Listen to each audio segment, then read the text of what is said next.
You have a string out.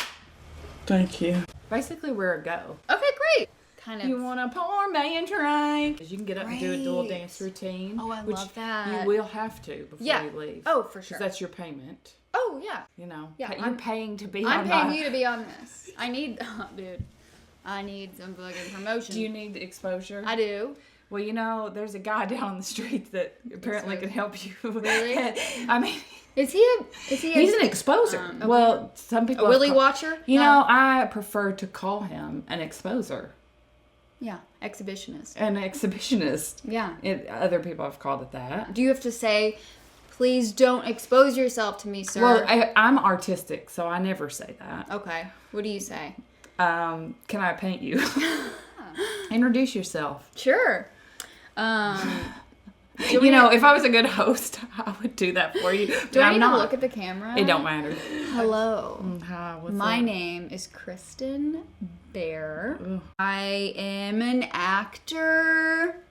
And a model. And a model sometimes, although I'm past my expiration date a little bit on that one. But they let it slide. They let it slide. I mean, the makeup these days is killer. Yeah, and the surgery too. Oh, the surgery, my God. I mean, this isn't even my own body anymore. I've had a full transplant, which is great. That's not how we met. I was going to say we met as actors.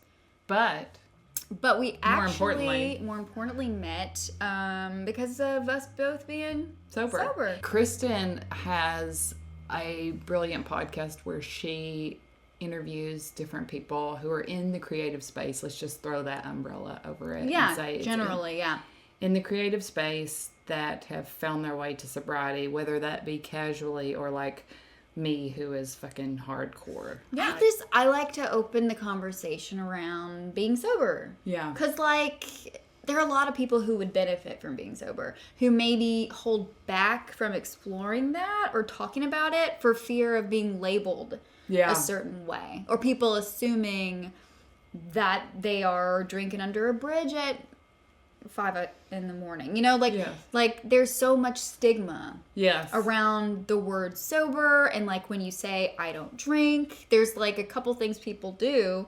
They just assume you're you know, an alcoholic who obviously had a really terrible rock bottom and ruined your life, and like now you're forced to be on this path. You know, or that you're some kind of prude or religious freak, or like there's always this thing, like it's not normal to just be like, I don't drink because I'm a better person without it and I get more shit done. Well, would you say that your ideal situation would be to be in a society where the norm actually wasn't drinking? Yeah, I mean, I think it's kind of shifting. I've seen a huge shift. I think we're to the point now where alcohol's slowly like having a little bit of a cigarette moment where it's going to be like, oh yeah. I mean, obviously people still smoke and we all accept that, but it's kind of like everyone knows it's bad for you. Right. And nobody really wants to like smell it or be, you know. Yeah. I honestly do. I think alcohol is sort of like having its cigarette moment. I'm really glad to see it being talked about instead of just like expected to drink. Maybe we'll get to a place where it's like, you don't want to have a coming out moment with alcohol. I just don't think it should be that big of a thing. Right. I think it should be as easy as being like, I'm going vegan. No one... Oh, people... Do you know what I mean? People are exhausted when people say that, though. Yeah, but they're fucking, like, celebrated for it. Well, yeah. You know? They get a whole special But then everybody gets home and they're restaurant. like, fuck, we gotta invite it's vegan awful. dude. It's awful. You know what I mean? I know there are vegans that watch this, and I love you, and you're a better person than me, so just rest in that, okay? But, talk about this here, because we're talking about... I know, the people are abstinence like, from alcohol, and we haven't prefaced with... Yeah. This is French, like, organic French bubbly. Yeah. It's delicious. It's really good. This company's called French Bloom. And they make a sparkling rosé, and then they also make, I think this is more like a brut style champagne. Yeah. They're both really good. I like this. It's like a very elevated... Kombucha. Version of like what you're gonna get, you know. This is not like Martinelli's sparkling cider, right? Which, don't get me wrong, I love some Martinelli's when the time is right. Right. This is a very fresh This is light. very nice. It's very sophisticated. We got all this thing here. We were doing kind of like this Galentine's shoot. Mm-hmm. And so I thought, well, I've got my friend here. And let's try, I don't think it'll be that hard, to combine the topic of men, loves gained and lost. Yeah. And alcohol, and we don't have to talk about them both at the same time, but if they happen to cross, which so often they do, so often, then you can elaborate on I mean, like, would how, it be boys how and dark booze can we go? Boys on booze or something? How dark can we go here? Like, how dramatic and like Tom. Do you curse on here? Oh yes. Okay, I just want to make sure. I'm talking about my mom douching. Okay, so we go deep in the crevices, but you say like fuck. But, or should I avoid that? No, please. Okay. Let her fly. Okay. Let's start out with, unless like, broke a feeling. Oh shit! But this is all of our Dollar Tree stuff. Unless you have a story that you can think of, like a really bad. Thank you. Mm-hmm. Thank you, dear. Oh yeah, no problem. What is that? You had a stroke? It's okay. Love you. I don't know what that was. Just tell me if I need to call a doctor. Okay, I'm good. What I want you to do is just tell me a story about bad love, about a bad day, about a bad romance. My dad loves Lady Gaga. Oh my God, really? Mm-hmm. My mom does not. My mom has no ability to not be literal about everything. Sure. My dad loves to bump to the song Bad Romance. Mm-hmm. And we were bumping in his pickup, the 30 of us one day.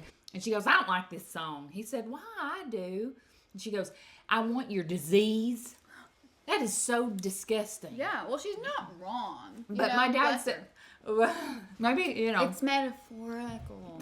Metaphorical. And my dad said, Claudia, she don't mean like that. I love that my dad was giving my mom poetry lessons. He goes, she don't mean like that. She means like you want every part of somebody, like even the bad stuff. You want them to infect you. Yes. And all she could see is like fucking, I guess that's because she STDs. did have gonorrhea and shit at different times. Her mind just went to STDs. Yeah. That is not nice. Right. I get it. She has her... You don't have to give her the benefit of the doubt. She's Just crazy old bad. I love my mommy. Yeah. Go ahead. Well, I think like, okay, so a really like common theme in your life for me in dating in my, let's say, 20s and early 30s was like, getting wasted and like meeting a dude at a bar and like ending up in a Boca Raton long-term relationship in Boca Raton. With the condo. Yeah, but like so converting to Judaism. But it really clouds. It just clouds your judgment. It clouds, like, you're just not even thinking about anything that's grounded, You're just in this, like, heightened state of, like, sex and booze and, like, being hot and fun. And you're not connecting with people on a, like, deep level. But anyway, so, like, you miss things. Yeah. You really miss things when you start dating someone in that mind frame. So like this guy I dated this guy for like a year, I think, but we met one night out at a bar in New York, and I was just in that phase of my life where I was like invincible. I was out with my friends, like dancing on tables. We thought we were the shit. And this dude in a suit, he's like taller than all the other guys with him. And I was like, that's the one. Mm-hmm. That's the guy. And so I ended up talking to him that night. Going up to him and like probably just like dancing on him and him being like, do you want to go to another bar? And me being like, yeah, for sure. And so we go to this bar. I got kicked out of the bar for like straddling him at the bar, like making out with him. I guess I had a skirt on or something. But anyways. Girl, I know. So anyways, this guy, I ended up being in like a relationship with this guy to find out like he had a whole other girlfriend with the same birthday as me, which is so creepy. He was like taking us on the exact same vacations at different times. No. Yes. And like I was so out of my mind that like I didn't even catch it. And not realizing like I don't even know this person. Like I can't even tell if he's lying to me. Because like... You have an innocence about you still, I know, I'm naive. I am a little bit naive. Yeah. I'm a hopeless romantic. Yeah. So like if someone's telling me this stuff, like my inclination is to like to believe them, I think. I know that people say to be guarded, but it's like if you're turned that way inside, if you're not just turned toward the romance, but like toward trusting, you know, it's like, do you want to lose that part of you? Don't you think that's the rich, sweet, it's almost the light part of you. It is. Because there's other shit that's so dark. Don't you want to hold on to the hope? Yeah. Maybe that's a big part of it too, is like, yeah, that's nice. And I don't want to lose that. But like, I also want to be, I want to learn from experiences, you know? When I was drinking, I feel like I was just repeating patterns nonstop. Yeah. Meeting a guy like, oh, he's so hot, I'm going to date him. You know? And like, not really paying attention to what I needed in a relationship. Yeah. More so like, I needed him to be super into me. Like, I need to feel like I'm prized by the person. And not like not in like a toxic, masculine kind of thing. Like, yeah, I know. I don't need any, like, you know, I'm an independent woman, I think. But like, I do. I really like, I really crave those traditional roles, I think. Having a style of pursuing and being pursued is not weird, and in fact seems pretty natural. Yeah. But it's not good when that's the only thing. Totally. It's necessary to like develop. Well, you have to figure out what you actually want. Like, do you know a more single person than me? It might just be that it's a hard time for interesting people to meet other interesting people who are sane. Maybe. I mean, dating now in the modern day, right? I don't know. I have no desire to do like the dating app stuff. I just think like you gotta kiss a few. You gotta kiss chodes to get to a fat dick. You know what I'm saying? No, there's just. What's that one? No. Is it coconut? It's like a It's like that. It's a very bland milk. Sorry. Is it this kind? Mm-hmm. I want to join you. I want to be in it with you. Okay, you want to be in the cream with me? Yeah. I don't want to leave it hanging. Test this. What is it? Is it cherry? This is cream. It's just cream. It's a little pink. It is a little pink, isn't it? I think it's supposed to be. It's got a strawberry. I think it's got staph. Oh Lord. What? I mean, what were you saying? Oh, dating apps. Dating app. It freaks me out to think about some, like, literally humans looking at a phone and swiping over people's and just faces. being like, no. Oh, boing. Yeah. Like, the only reason that they're going out with you is because they think you're attractive. But that's the first impression. Kristen. Not that it's not like that when you meet them. Okay, that's what I was going to say. I get that. But you're going to say at a bar, you're like... It's not even 3D. Have you read Emily Dickinson? Okay, but at least that's 3D. This is not 3D. You are kidding me right now. What?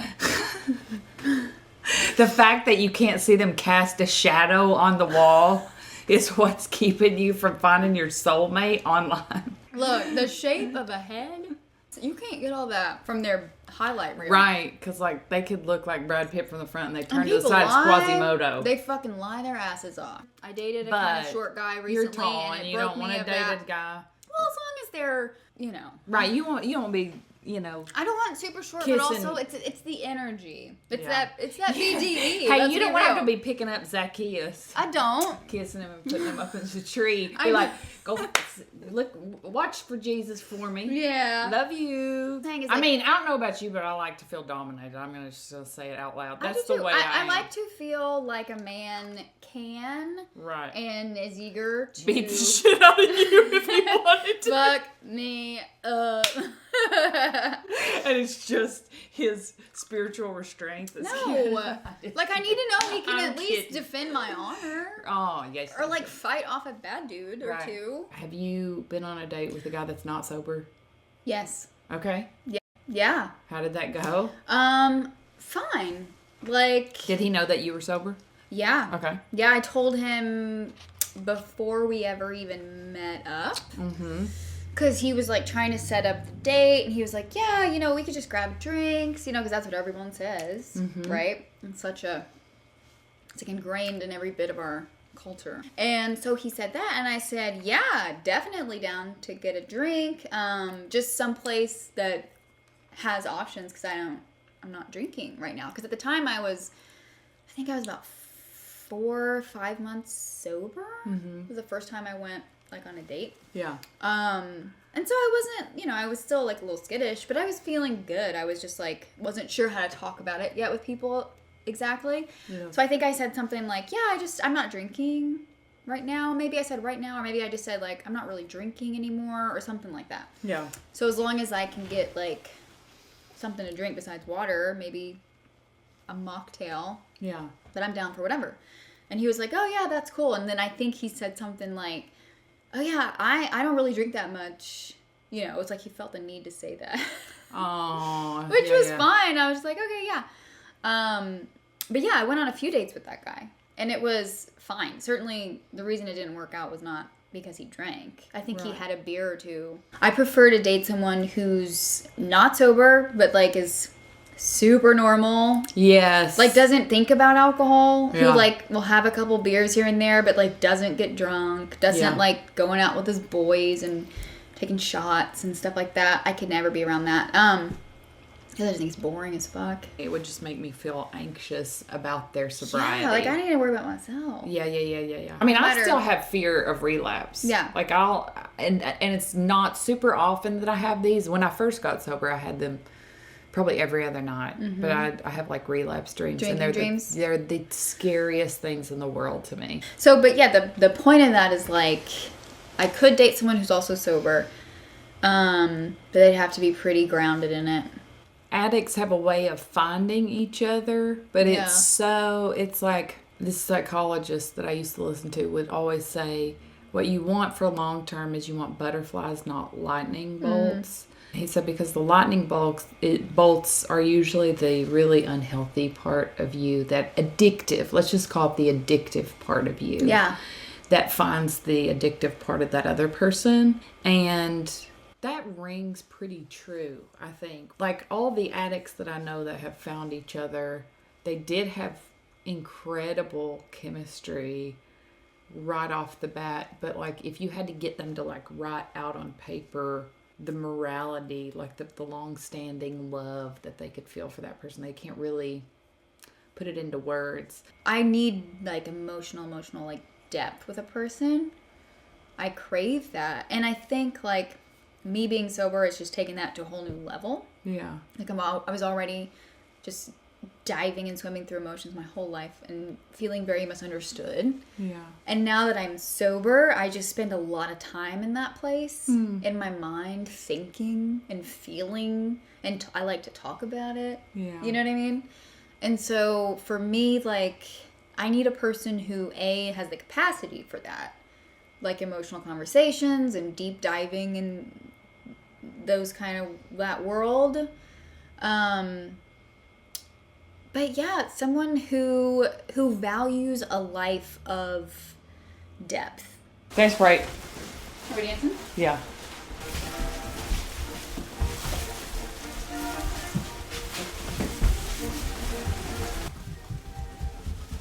Hey Google, you fucking asshole. Play. I'm a virtual assistant, but your words are still very real. Please keep them respectful. If you're frustrated with something, I'm open to your feedback. Damn. You work for me. Okay, you got any funny drunk stories? So, you were driving a lot, I guess. Well, honestly, I was pretty good. You didn't have a car. I was pretty good because there was... I wasn't. So. Well, I definitely have before. Definitely should be in jail right now. But the story I'm telling you now, I was living in New York, so I didn't have a car. But so this one night, God, I was... and this is the other thing. It goes back to men, too, and like how how unhealthy my relationship with dating and love was. Like, I was so desperate. For, like, I needed it to work. And I think what it was more so is, like, I needed this person to, like, give me what I needed. And then I would eventually get sick of them and move on. Right. But, like, if they were in any way fighting me on it or being toxic, I was like, oh, yeah, I'm gonna chase you down. I'm gonna make this work, okay? Anyways, this guy, like, he had me on the wild goose chase all over New York, you know? He was, like, going here and lying to me, and, like, I knew it, but I couldn't catch him. Yeah. And so this one night, I had been out with friends, and I had been texting him, and, like, I just knew he was, like, with this other girl or something. And so I'm running around, going cabs and trains and walking down the sidewalks in stiletto heels and, like, super short skirt, dress, whatever it was. And I'm crying because I can't get this guy to answer the phone. And I step out into the street and my heel goes into, like, a grate. So my foot goes in there, like half of my foot, you know, because they're pretty big. And so I twist my ankle, fall straight down, and slide across on my knees, bloodied. I mean, bloodied. Yeah. This like, cab driver, like, sees me and, like, pulls over and gets out, and he's like, ma'am, are you okay? And I'm crying hysterically. He probably thinks I'm, like, very injured, you know, but I'm just hysterical over some douchebag who, like, won't answer my text. I don't even realize I'm bleeding. So I hadn't had a job in, like, a month. The next day, I get a call for the shoot, and I had just bloodied, scabby knees. Bruises all over my legs. Right. And I had to just be like, huh? Right. What? Oh. Yeah, I think I just, like, ran into my coffee table. And it was on your knees, too. They were like, this girl is sucking some major dick on this. That would have been better than what actually happened. I should have just said, right, it would have been an honest living, at least. Yeah, work's been a little slow, so, you know, it was shit like that all the time. Falling, bumping into stuff. Doing stupid things, taking my top off. I remember when I was like 21, maybe. And there was this bar my friends and I went to all the time. Yeah. And we go there like a normal Friday night or Thursday night, whatever it was. We go to see this band that we like play there or something. And the door guy goes, nope, you're not coming in here tonight. Mm-hmm. And I was like, what do you mean? What'd I do? Like, you just took, oh God. Sorry. And he was like, no. And my friend's like, just let her in. Like, she's fine. We'll watch her. No idea. And he just looked at me and he goes, can you keep your shirt on tonight? I had no recollection of it. None. Wow. But I would do this. I would do this thing where I was like, I'm going to take my shirt off. People want to see my tits. People want to see my tits, and I'm free, and I'm on drugs, and this is cool.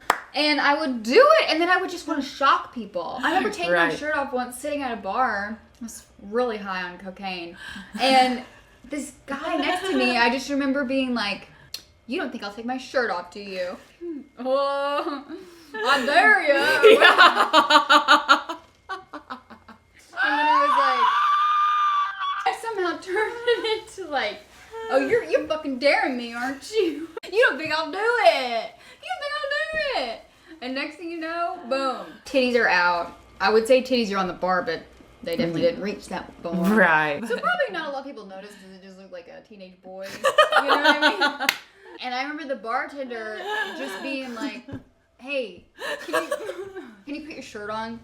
Like, just put your shirt on, okay? I'm not going to kick you out. And I was like, ah. Yeah. Yeah. Some fucked up dramedy that's happening in my own head. It has nothing to do with daddy issues. That's all, like, layered in there somewhere. Yes. I think a lot of our stuff has to do also with just, like, we love movies. You know, we love movies and we also love literature, but like the movies of our time, and not to revisit like shit that people have already talked about, the social commentary that people have done of like, oh, Disney set people up for failure. Sure. Probably other things too that we're not really aware of. That's just like who wants to watch a movie that's just real? You know, life is not like the movie. No, it's not. But that also just made me think of like, I think like this is somehow interwoven and like a deep rooted part of my over drinking and over everything that I did is that idea that like I wanted my life to feel like a movie, extraordinary, but not perfect, but not extraordinary. perfect. Actually, the more fucked up, the better. Sometimes, you know, like I needed to be different. I needed to feel like a character in my own life. Maybe that was a coping mechanism too. I think a lot of artists have that in them. How could you not? Right. And I think the over drinking and the, you know, the attention seeking behavior, I think all of that somehow was this deep desire to be like,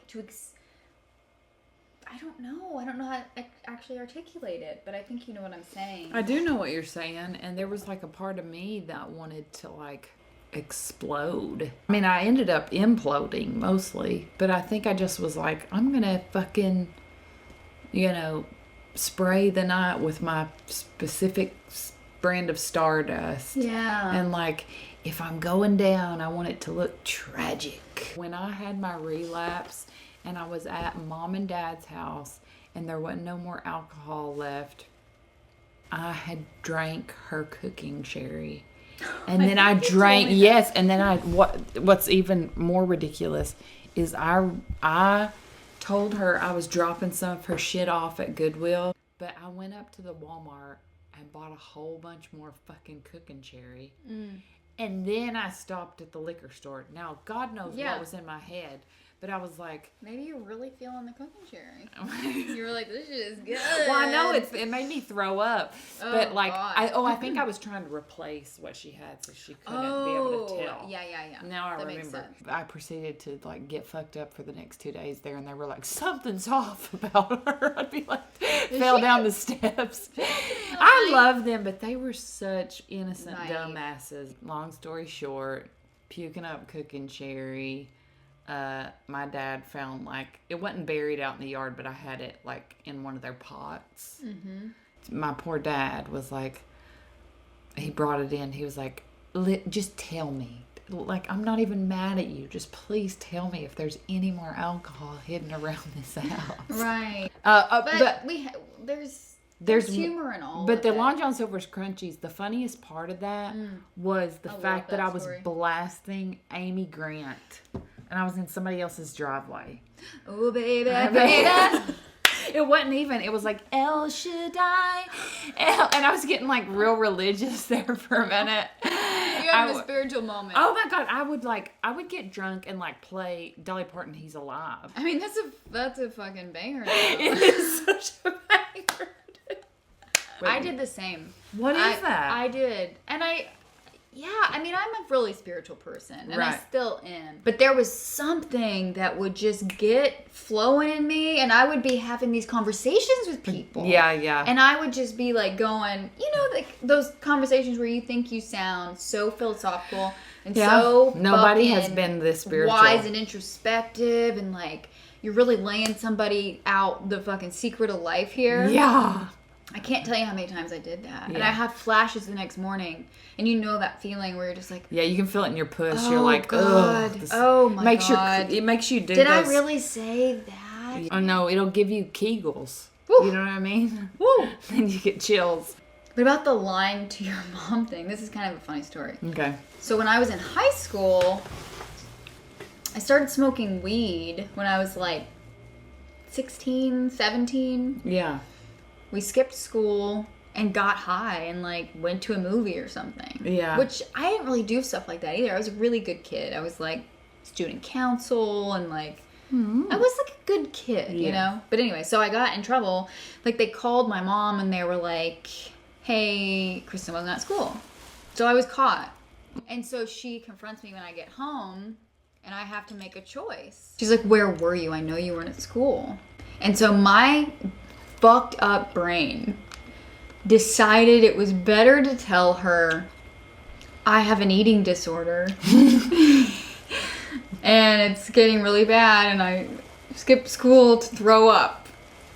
I got, which, here's the thing, I'm not minimizing eating disorders. I've had them all, first of all, as a model. That's a fucked up world. Right. And I have so much, yeah, like I've been through all that, so I'm not, in any way, minimizing it. And I was starting to sort of like, you know, I experiment with like binging and purging.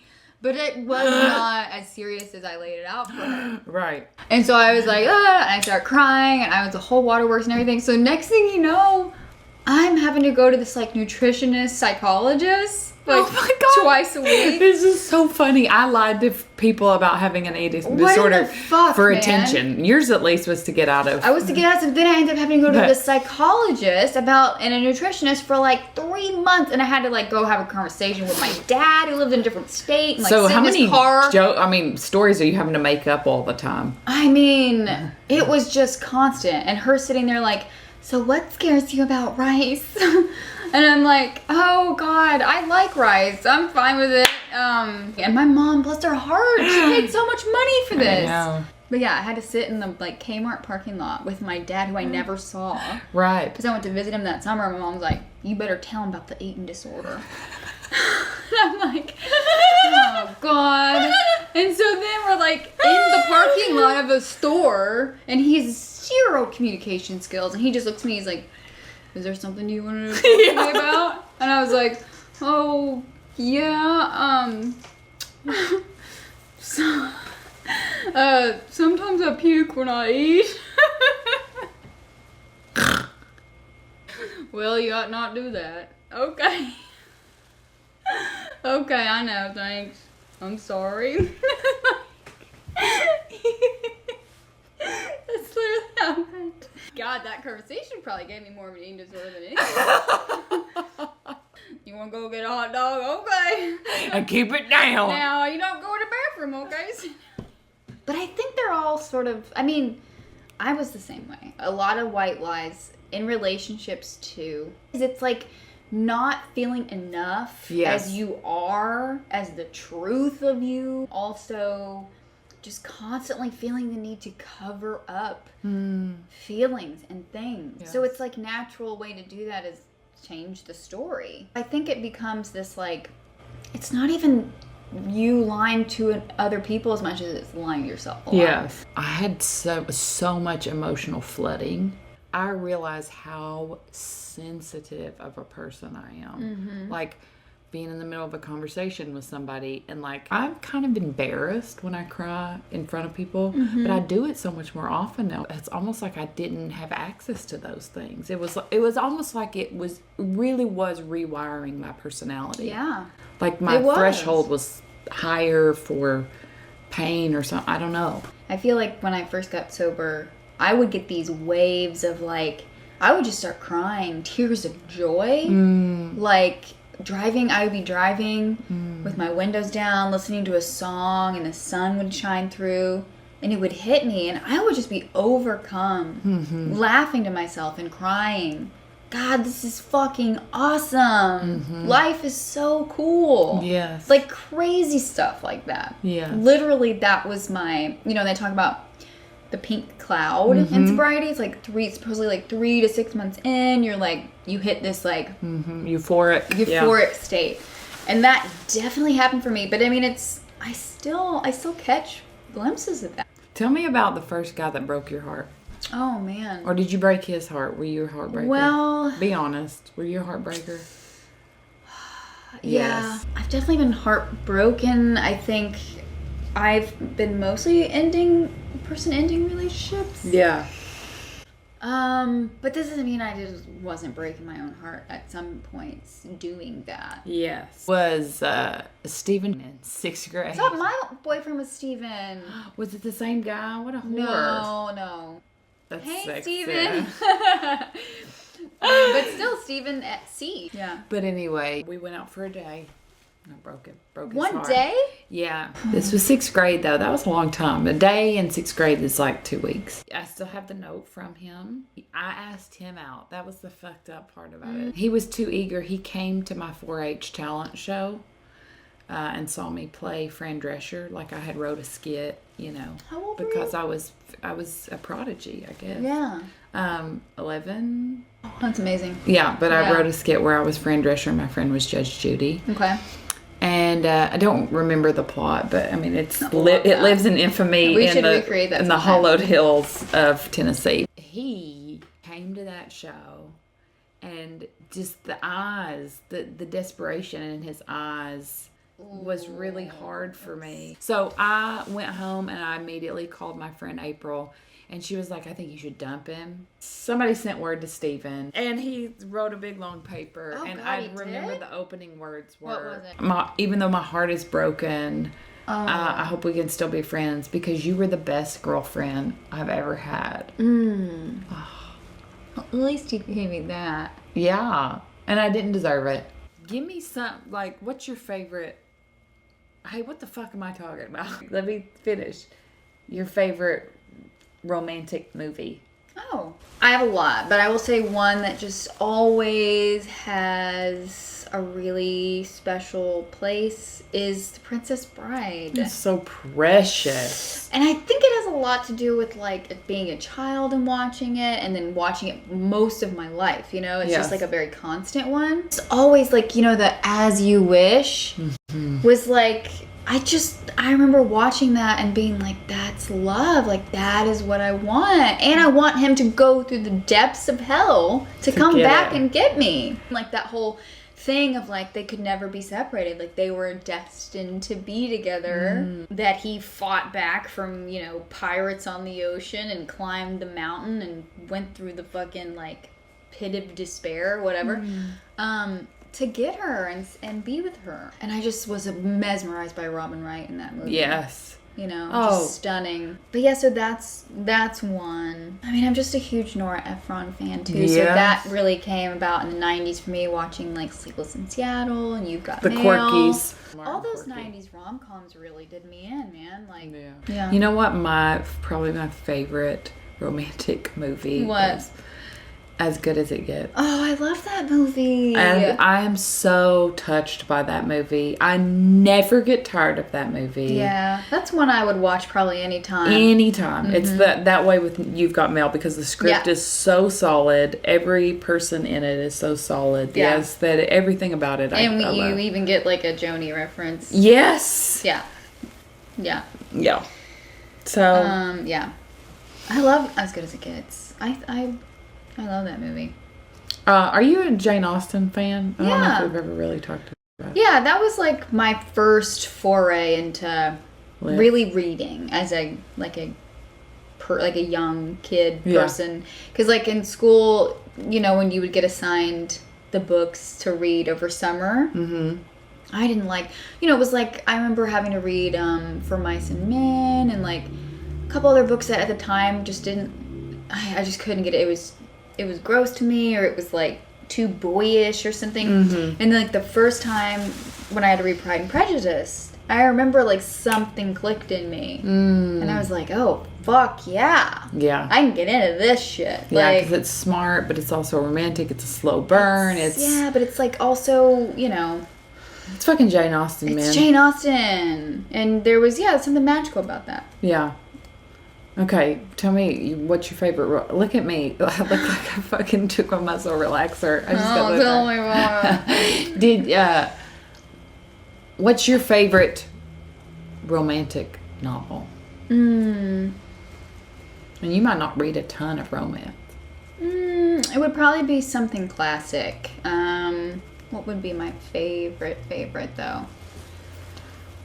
Do you like the Brontes? Do you like Wuthering Heights? I was going to say Wuthering Heights sticks out in my mind. Yeah, I would think. That's one that I've reread. Right. You know what I mean?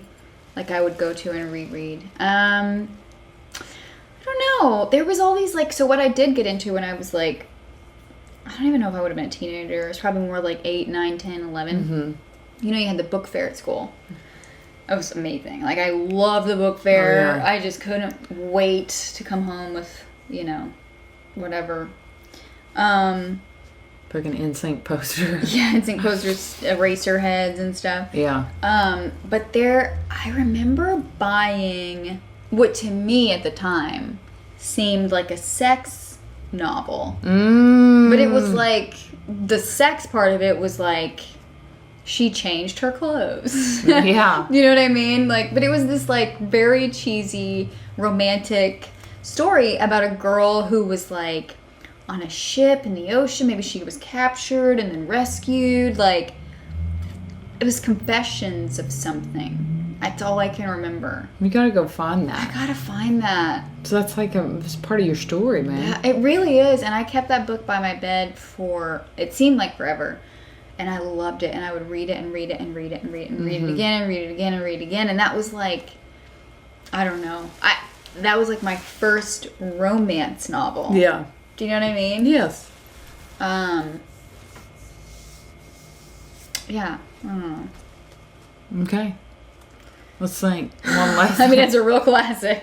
Well, we've dissed men a lot here. We haven't dissed them that bad, but let's end with some things that we like about men. Okay. In an ideal situation. Mm-hmm. You want me to go first? Sure. I like when men can like fix things. Yes. For me, when they're like very strong and like, here, let me get my hammer and my like, yeah, I can just do the ding with the thing and then it'll like work for you. Right. Wow. Yeah. Thank you. Yes. I do like that. I will admit it. I like to be in that way, sort of like, yeah. you know. Also, I like their penis. Mm-hmm. I'm not like, you know, I am not immune to a big fat dick, you know? This is a great story to end on. Mm-hmm. I won't fuck anyone that calls that song by Crazy Town a banger. Butterfly? Yeah, let's talk about that. Okay, my boyfriend, again, Ooh. I dated him. Another guy that I dated for Sugarfly, honey, baby. 3 years in college. This guy was in the Air Force. His favorite bands were Shinedown, fucking Finger 11. See, this is very Hoobastank adjacent. Yes, it is. And let's see, what was that other one? Oh, Buck Cherry. Buck Cherry. So for a hot minute, his ringtone for me was Crazy Bitch. One time we were bumping uglies together, and one of the many times that I couldn't go, he is DJing down there, and he leans in, and I'm like, what kind of sweet nothings is this man about to whisper into my ear? He says, come my lady, come my lady. No. God, no. Nightmares. He did. Oh my God. And that day I won an Oscar. Yeah, I bet you did, because you wanted that shit to stop. Honey, I'm sorry that happened to you. Yeah, it did. It was awful. But he did it so unironically. He like seriously thought he was being Yeah, he thought it was going to be so like, oh, hot. I'm timing this just so. Yes. Was there anything you'd like to tell the people? Oh man, I just apologize for my existence. That's the one I want on my tombstone, by the way. You should be sure to tell everyone. I just apologize. Thanks for letting me be myself again. Dun, dun.